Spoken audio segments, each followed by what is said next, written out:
Oscar എന്ന മഹനീയ പുരസ്കാര വേദിയിൽ നിറഞ്ഞാടിയ ആദ്യ ഇന്ത്യൻ സിനിമ.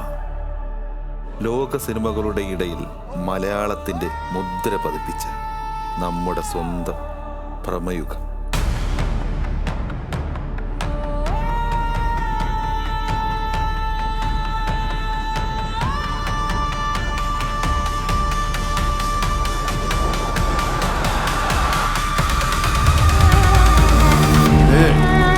ഭ്രമയുഗ, കലിയുഗത്തിന്റെ ഒരു അപഭ്രംശം.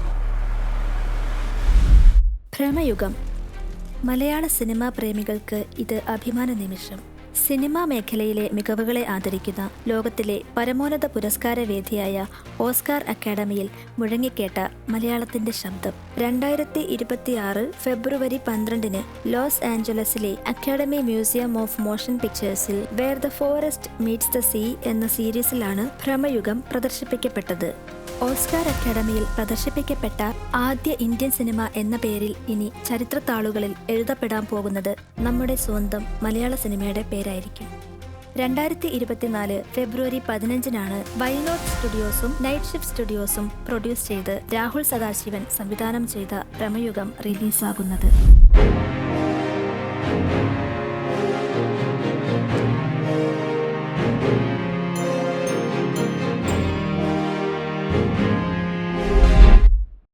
മമ്മൂട്ടി എന്ന മഹാനടന്റെ ഇതുവരെ കാണാത്ത ഒരു ചിരിയും നോട്ടവും കൊണ്ട് നമ്മളെ ഞെട്ടിച്ച ഒരു ഫസ്റ്റ് ലുക്ക് പോസ്റ്ററും അത് തുടങ്ങി വെച്ച അത്ഭുതങ്ങളും ആകാംക്ഷയും നിറഞ്ഞ ചർച്ചകളും ഇന്നെത്തി നിൽക്കുന്നത് ഓസ്കാർ വേദിയിൽ കയ്യടികൾ വാരിക്കൂട്ടിയ ഒരു ഗംഭീര കലാസൃഷ്ടിയായിട്ടാണ്. ഈ വിലമതിക്കാനാവാത്ത അംഗീകാരം മലയാളത്തെ തേടിയെത്തിയതിലൂടെ വെറും ഒരു പോസ്റ്റർ തുടങ്ങി വെച്ച ചർച്ചകൾക്ക് ഇനിയും അവസാനമില്ലെന്ന് അടിവരയിട്ട് ഉറപ്പിക്കുകയാണ് ഈ അടുത്ത ദിവസങ്ങളിലായി കേട്ടുകൊണ്ടിരിക്കുന്ന ഭ്രമയുഗത്തെ പറ്റിയുള്ള വിശേഷങ്ങൾ. ഭ്രമയുഗം വെറും ഒരു സിനിമയല്ല, അതൊരു അനുഭവമാണ്. കറുപ്പും വെളുപ്പും നിറങ്ങൾ മാത്രം ചേർന്ന് വെള്ളിത്തിരയിൽ അത്ഭുതം സൃഷ്ടിച്ച് നമ്മളെ കാഴ്ചയുടെ മറ്റൊരു ലോകത്തേക്ക് കൊണ്ടുപോകുന്ന ഒരു വ്യത്യസ്ത സിനിമാ അനുഭവമാണ് ഭ്രമയുഗം. ഛായാഗ്രഹണത്തിന്റെ സാങ്കേതിക വിദ്യകൾ പുതുമകളും വ്യത്യസ്തതകളും പരീക്ഷിക്കുന്ന ഈ കാലത്ത് നിറം മങ്ങിയ പഴയ ബ്ലാക്ക് ആൻഡ് വൈറ്റ് ചിത്രങ്ങളെ ഓർമ്മിപ്പിക്കും വിധം ഒരു പരീക്ഷണം നടത്തുവാൻ ഈ ചിത്രത്തിന്റെ സംവിധായകൻ തയ്യാറായി. അവിടെ നിന്നുയരുന്ന ചോദ്യചിഹ്നങ്ങളെ നിഷ്പ്രഭമാക്കിക്കൊണ്ട് പ്രശംസകളുടെയും നേട്ടങ്ങളുടെയും കൊടുമുടികൾ താണ്ടി ഭ്രമയുഗം നമ്മളെ അമ്പരപ്പിക്കുകയാണ്. അതെ, സിനിമയെന്നാൽ സംവിധായകന്റെ കലയാണ് എന്ന് ഒരിക്കൽ കൂടി തെളിയിച്ചിരിക്കുകയാണ് രാഹുൽ സദാശിവൻ എന്ന സംവിധായകൻ. പരിചയസമ്പത്തിന്റെ അനുഭവ കഥകൾ കാര്യമായി അവകാശപ്പെടാനില്ലാത്ത രാഹുൽ സദാശിവൻ എന്ന സംവിധായകൻ ഒരിക്കൽ നമ്മളെ അത്ഭുതപ്പെടുത്തിയ ഭൂതകാലം എന്ന ചിത്രം മാത്രം മതി അദ്ദേഹത്തിന്റെ ഉള്ളിലെ സംവിധായകന്റെ മികവ് മനസ്സിലാക്കാൻ. രാഹുൽ സദാശിവൻ അദ്ദേഹത്തിന്റെ ഭാവനയിൽ കണ്ട കഥയുടെ ലോകത്തേക്ക് ശബ്ദത്തിന്റെയും കാഴ്ചയുടെയും സംഗീതത്തിന്റെയും കഥാപാത്ര സൃഷ്ടിയുടെയും കഥാസാഹചര്യങ്ങളുടെയും എന്നു തുടങ്ങി ഒരു സിനിമയെ അതിന്റെ എല്ലാ വശങ്ങളും സംയോജിപ്പിച്ച് കൂട്ടിക്കൊണ്ടുപോകുന്നതിൽ 100% വിജയിച്ചിട്ടുണ്ട്.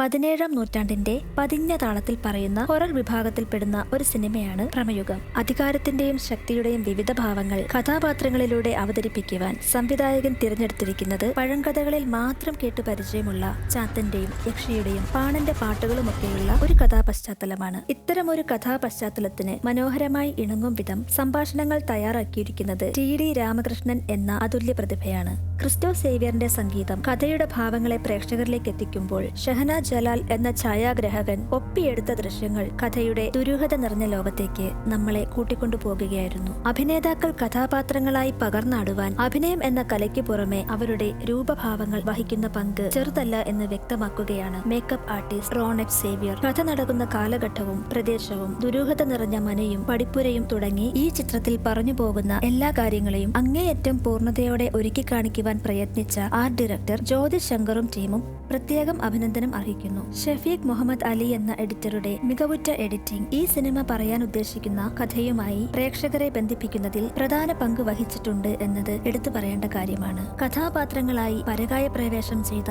സിദ്ധാർത്ഥ് ഭരതന്റെയും അർജുൻ അശോകന്റെയും സിനിമാ ജീവിതത്തിലെ തന്നെ വളരെ പ്രധാനപ്പെട്ട ഒരു നാഴികക്കല്ലായിരിക്കും ഭ്രമയുഗം. കഥാപാത്രങ്ങളുടെ മാനസിക വൈകാരിക തലങ്ങളിലെ വിവിധ ഭാവങ്ങൾ പകർന്നാടിയ ഇരുവരുടെയും അഭിനയ മികവ് പ്രത്യേകം പരാമർശിക്കപ്പെടേണ്ടതാണ്. വളരെ ചുരുക്കം ആളുകൾ മാത്രമുള്ള ഈ ചിത്രത്തിലെ മറ്റു വേഷങ്ങൾ അസാധ്യമായി കൈകാര്യം ചെയ്തിരിക്കുന്നത് മണികണ്ഠൻ, അമാൽഡ, ആകാശ് ചന്ദ്രൻ എന്നിവരാണ്.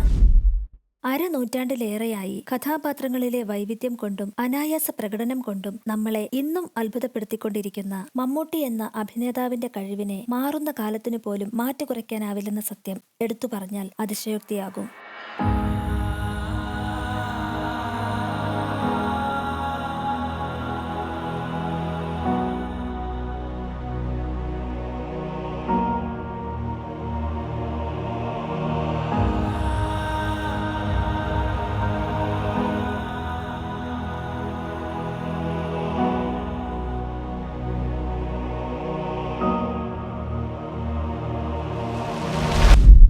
മമ്മൂട്ടിക്ക് 7ാമത്തെ കേരള സംസ്ഥാന ഫിലിം അവാർഡ് നേടിക്കൊടുത്ത ചിത്രം എന്ന പ്രത്യേകതയും ഭ്രമയുഗത്തിനുണ്ട്.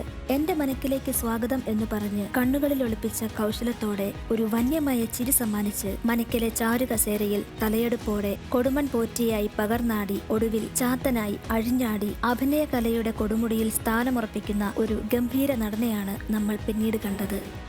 ഒരു അപൂർവ ദൃശ്യാവിഷ്കാരമായി സിനിമാ ആരാധകരുടെ മനസ്സിൽ ഇടം പിടിച്ച് മലയാളത്തിന്റെ അഭിമാനമായി മാറിയ ചിത്രമാണ് ഭ്രമയുഗം. കാലമെത്ര കഴിഞ്ഞാലും ഭ്രമയുഗത്തിന്റെ പെരുമ മായാതെ നിലനിൽക്കും ചരിത്രത്താളുകളിലൂടെ.